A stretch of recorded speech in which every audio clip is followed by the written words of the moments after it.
بالله من الشيطان الرجيم بسم الله الرحمن الرحيم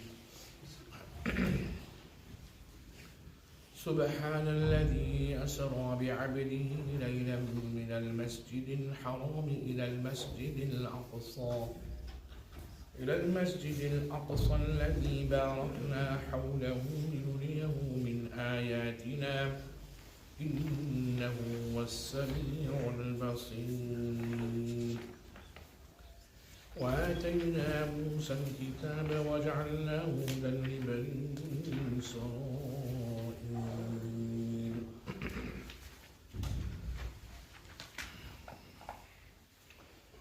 صدق الله العظيم وصدق رسوله النبي الكريم.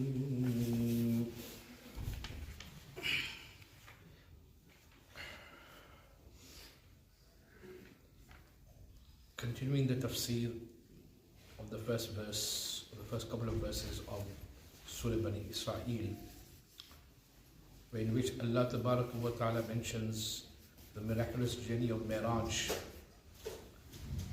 and how Allah Subhanahu wa Ta'ala took His servant and Prophet and Messenger Muhammadun Rasulullah Sallallahu Alaihi Wasallam from Masjid Al-Haram to Masjid Al-Aqsa in Jerusalem, and then from Masjid Al-Aqsa to the heavens, and the meeting of the prophets, and eventually meeting Almighty Allah Subhanahu wa Ta'ala. For the past 2 weeks, I've explained thoroughly about the whole journey. A couple of things I'd just like to mention and conclude in relation to Miraj. On the occasion of Miraj, Rasulullah Sallallahu Alaihi Wasallam also conversed with Almighty Allah Subhanahu wa Ta'ala. And he conversed to Almighty Allah by bringing down the laws of Salah. And he started with 50, went down to 5. And Salah allowed the Sahaba and the Ummah at large to engage in conversation with Almighty Allah Subhanahu wa Ta'ala. Al-Musalli yunaji Rabbahu. When a person is in namaz, is in salah, is actually conversing with Almighty Allah Subhanahu wa Ta'ala. Really, right? I remember Hafez Patel Sahib used to say in Urdu, "Ye Shahi Darbar hai." He used to always say that, "Ye Shahi Darbar hai." He used to constantly always emphasize the importance of etiquettes of the house of Allah, the etiquettes of standing in front of Allah Subhanahu wa Ta'ala. Anybody? Very, very important. There's one in the state of wudu, one have clean clothes. Anybody?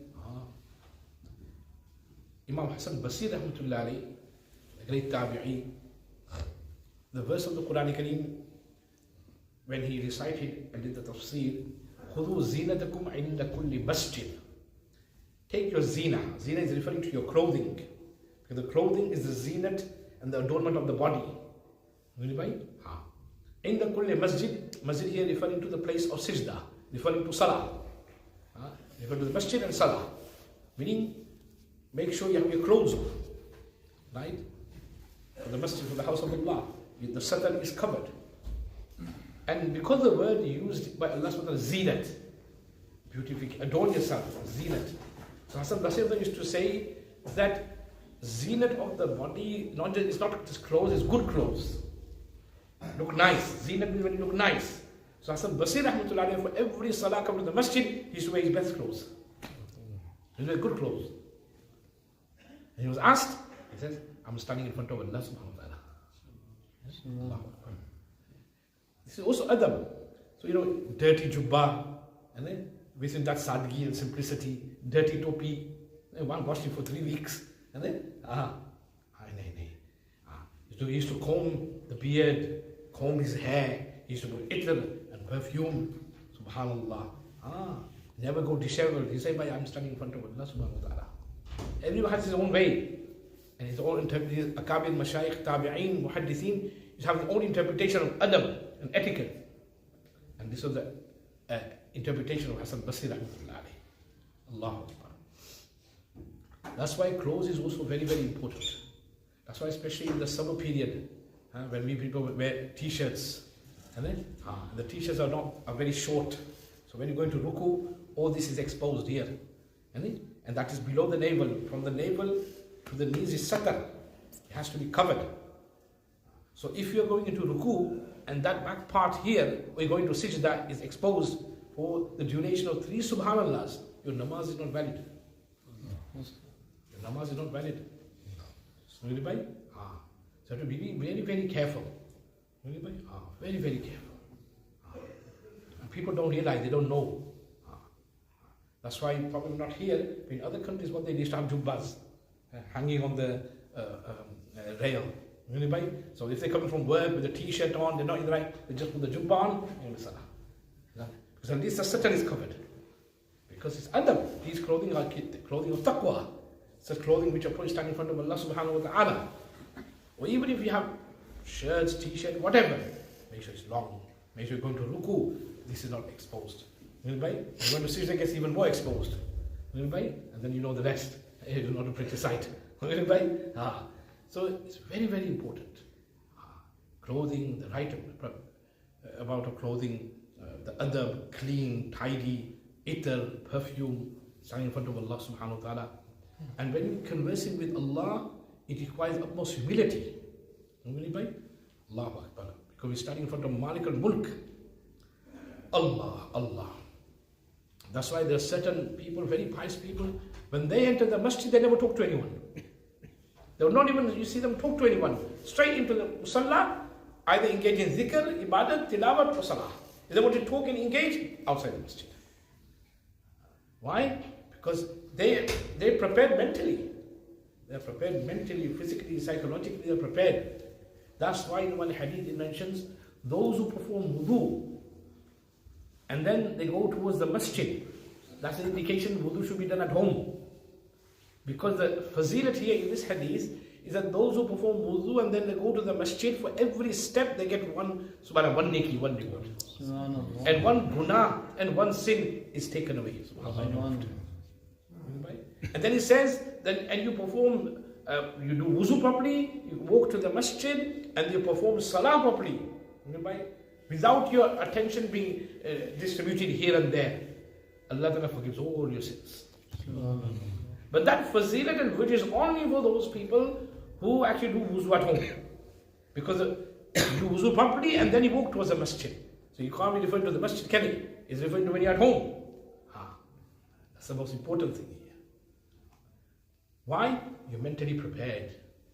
Because you know, now you've done wuzu, automatically it has a psychological impact on you. Okay, I've done my wuzu. You'll walk properly, your gaze will be lowered, and you're walking towards the masjid, physically, psychologically prepared to stand in front of Allah subhanahu wa ta'ala. Salah is not a joke. It's not a joke. Because you're conversing with Allah subhanahu wa ta'ala. If we had to go to meet the king, the queen, even an interview, we can do ready before, half an hour before, 45 minutes before, right clothing, make sure right shoes always dirty, so make sure you get a new pair of shoes. Why? Because we have importance of that particular person you're going to meet, going to talk, that particular meeting. Because your worldly risk depends on that person.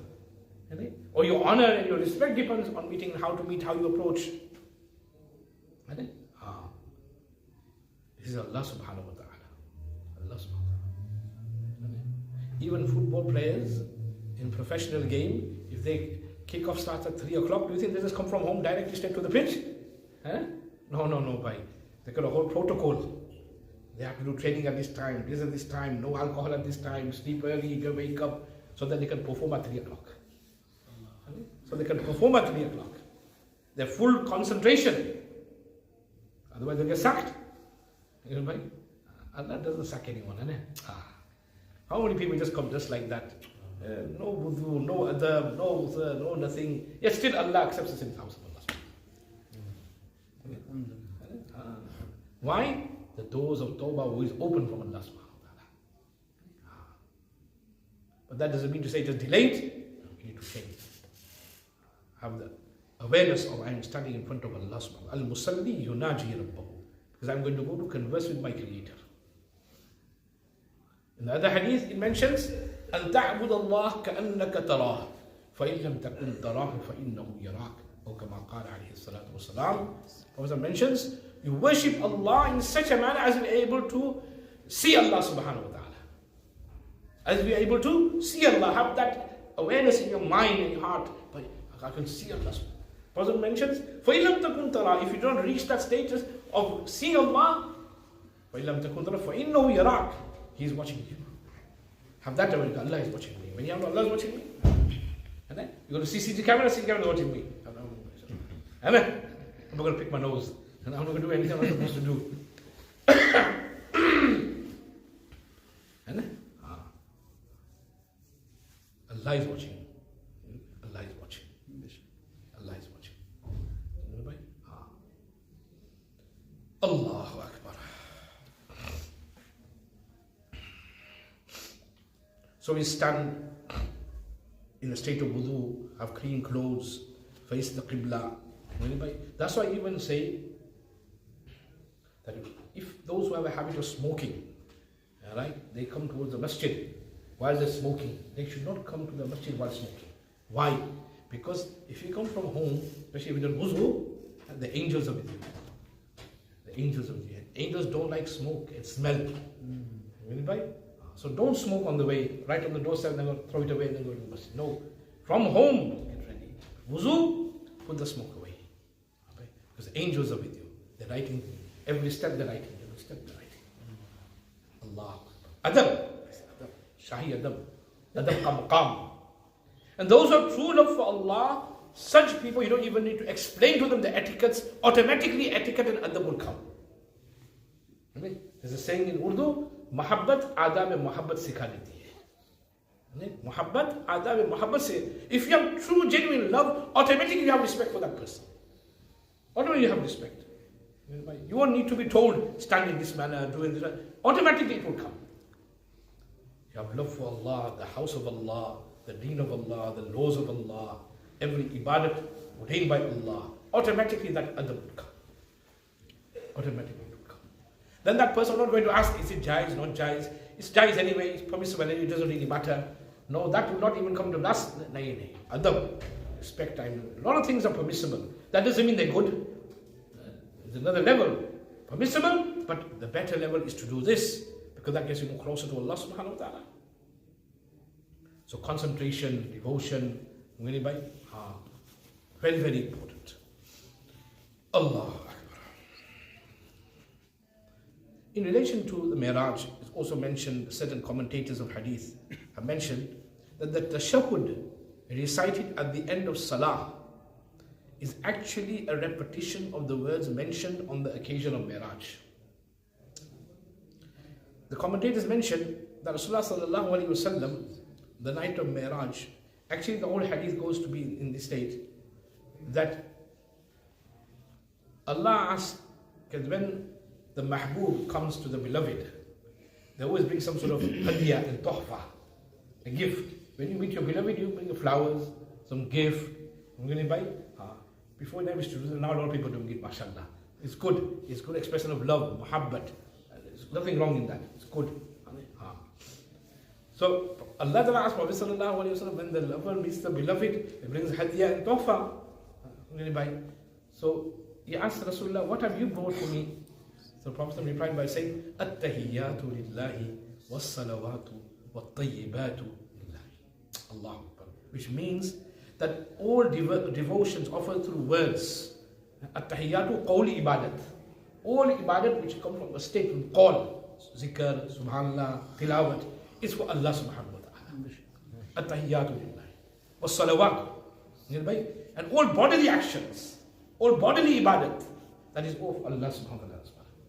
Wat-tayyibatu. And all mali ibadat and worship related to giving in the path of Allah, related to wealth, zakat, sadaqah, anything. That is all for the sake of Allah subhanahu wa ta'ala. Ya Allah, I brought this as a hadiyah and tuhfa. At-tahiyyatu lillahi was-salawatu wat-tayyibatu. Allahu Akbar. In reply to this, subhanallah, Allah Ta'ala replied by saying, Assalamu alayka ayyuhan nabiyyu wa rahmatullahi wa barakatuh. Peace be upon you, O Nabi, wa rahmatullahi wa barakatuh.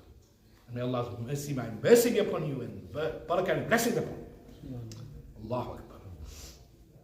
Thereupon, Prophet noticed immediately, right? Allah is now sending blessings, barakah, rahmat, mercy on his Nabi. Prophet didn't want his ummah to be deprived of the mercy and the barakah. What does he reply? Prophet replied by saying, Assalamu alayna wa ala ibadillahi salihin. Salam and peace will be upon us, meaning the blessing that you're giving, O Allah, the peace, but not just me, but upon us, wa ala ibadillahi salihin, and upon the pious servants of Allah. Allahu Akbar. Pious servants of Allah, Nek log. So it's good to be Nek, because then every time this dua is recited in Salah, the Imams, how many Imams in the dunya? Subhanallah. Haramain Sharifain Imam, Masjid Al-Nabawi Imam, Masjid Al-Aqsa Imam, all the pious people that every time we say At-Tahiyyatu, that dua goes to every Nek person, every pious person. Allah. And what does it mean by Nek? Nek आदमी कौन है? Nek आदमी वो है जो खालिक और मखलूक की हुकूक की रियायत करे. That is Nek आदमी. Nek pious person is Salihin, is that person who fulfills the rights of Khaliq, the creator, and also the creation. Very, very important. One person may be doing a lot of namaz, zikr, tilawat, ibadat, fasting. That's the hukuk of Allah. But hukukul ibad, the rights of the creation of Allah, is also very important. Treat them nicely. Don't do zulam. Don't abuse. Don't accept the wealth of other people, their property. This is also hukukul ibad. Don't do ghiba. Don't backbite. Don't defame anyone. Give everyone their rights. That is also. He said makhluk. Makhluk means everyone. Muslim, non-Muslim, even animals. وَعَلَى عِبَادِ اللَّهِ الصَّالِحِينَ. So when Prophet ﷺ replied by this, Allahu Akbar, then Jibreel Ameen Subhanallah was also observing.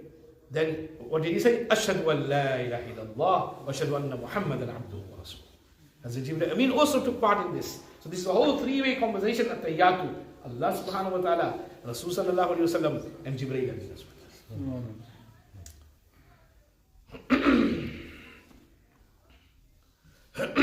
Now since Salah is a conversation with Almighty Allah subhanahu wa ta'ala, one needs to be attentive.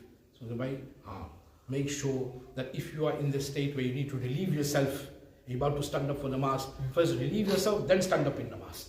Because if you need to relieve yourself and you're in namaz, then your focus will be on relieving yourself. So it doesn't matter, you miss 1 rakat, 2 rakat, 3 rakat, it doesn't matter. But go to the toilet, washroom, relieve yourself first, then come for salah. So your mind is completely focused on Allah subhanahu wa ta'ala. It is makruh while you are in the need of, to relieve yourself extremely, and then you're praying salah at that time. It is makruh. It's just like, because your concentration is somewhere else. Very, very important. Similarly, if you are really, really hungry, then first have your food, and then perform salah. We say, let me quickly pray namaz and aram se I'll eat. I don't want obstruction in my eating. You rather think of namaz while you are eating. You rather think of namaz while you are eating than you think of eating while you are in namaz. Adab. My concentration on Allah subhanahu wa ta'ala. Allah is watching. Allah is seeing me. I'm standing in front of Allah. It's true, isn't it?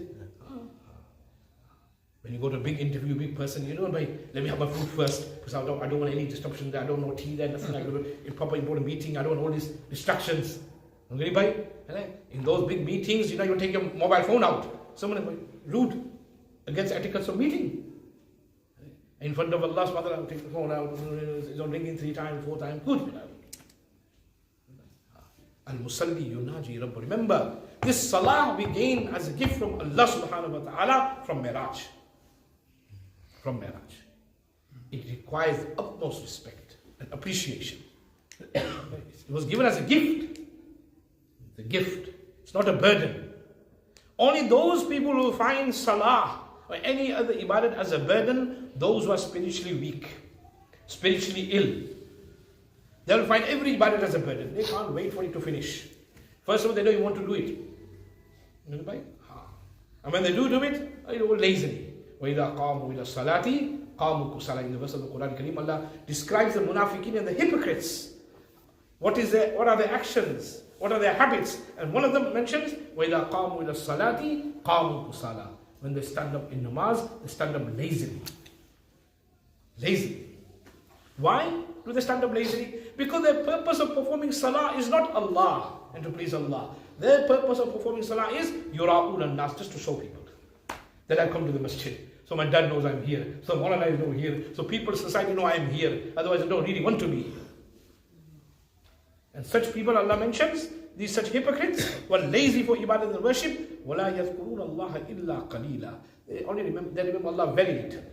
They know there's no ikhlas in their remembrance. Only to show they do. Otherwise, in their own time, free time, when they're alone, there will be no zikr. And that's one's real test of one's love with Allah subhanahu wa ta'ala. In public, we all do everything. When you are alone, at home, no one there to tell you, it's namaz time, and at that time you are doing ibadat, you are worshipping, your routine of ibadat, tilawat, zikr, and there are such people, mashallah, even now, ibadat as-salihin, the pious servants of Allah, that even at home their routine never changes. This is the time I have to recite Surah Yasin, I recite Surah. This is one para I need to do every day. This is the time of my zikr, zikr. This is the time of my durood sharif, I do my durood sharif. Before going to these are my du'as and my tilawat and recitation of Qur'an, no one's going to change that routine. Allahu Akbar. And then when it comes for tahajjud, they wake up in the night. Waking up in the night for tahajjud, Allahu Akbar, is the trait of the pious people. ये अल्लाह वालों की अलामत है. अल्लाह वाले तहज्जुद नहीं छोड़ते. Why? अल्लाह को मनवाना हो तो तहज्जुद पढ़ो. यानी you want to get close to Allah, tahajjud. You want Allah to accept your du'as and du'as of the ummah, wake up in the night for tahajjud. Wake up in the night for tahajjud. وَمِنَ اللَّيْلِ فَتَهَجَّدْ بِهِ نَافِلَةً لَكَ عَسَىٰ أَن يَبْعَثَكَ رَبُّكَ مَقَامًا مَحْمُودًا. Anybody? It is said actually even regarding Prophet sallallahu alaihi wasallam, before the namaz became farz, okay, tahajjud was farz upon him. You have not to miss a single farz. وَمِنَ اللَّيْلِ فَتَهَجَّدْ بِهِ نَافِلَةً لَكَ. The month of Ramadan coming, it's a great opportunity for us to practice this. Anybody? When the month of Ramadan enters, for us to be doing it anyway, be excessive in our nawafil, our voluntary prayers. Don't miss a single tahajjud. This is 1 month where you can gain from the blessings of Allah subhanahu wa ta'ala. Let's not deprive it. Sit in the company of mashayikh, ulama, sit in etikaf. Sometimes etikaf, 5 people, 6 people. Be ashamed and embarrassing. Month of Ramadan, especially the last 10 days, people should, if they can get the holiday, obviously, right, that should be exclusive for Allah subhanahu wa ta'ala. Prophet never missed the last 10 days of Ramadan. Never. Always etikaf. Always etikaf. We think, okay, once in a lifetime I should do it, that's fun. Right? No. Especially those as we get older, young we have a lot of commitments. As we get older, then by Ramadan, etikaf. Me and Allah subhanahu wa ta'ala. Prophet did etikaf, I remember it's been mentioned in the hadith, the wives wanted to do etikaf as well. So they all got their tents and the candles, they're all coming. Right? The shawk. Right? Allah Akbar. So we've got the facilities, mashallah. The etikaf is great sunnah, because those 10 days will get us so close to Allah subhanahu wa ta'ala, and so many people's life changes as well. People go to khanqa, people go in the company of mashayikh, buzrugs, and they do etikaf there. So it is great for you. One of the benefits of etikaf is it protects us from all ghibat, backbiting, and all the other things. It protects us because we are too much engaged in our ibadah, tilawat, zikr, get close to Allah subhanahu wa ta'ala, listen to talks. And then it's a spiritual uplifting. So after Ramadan, inshallah, it will continue that impact of that for at least 6 months or 1 year. And inshallah, who knows, people's life changes as well. But the whole purpose of etikaf is me and my Allah. Me and my Allah. I don't want no one else, just me and my Allah, that's it. I don't want no one else. Me and my Creator. That's what we call seclusion. That's the whole reason for etikaf. Anybody? Allah Akbar. That's why when last 10 days of Ramadan will come, Prophet's face will get pale. More dua, increasing more dua, increasing more tahajjud. Praying for the ummah. Ummah needs duas. Ummah needs people to wake up in the night to make duas. We can't be sleeping at this time. There's time to get up.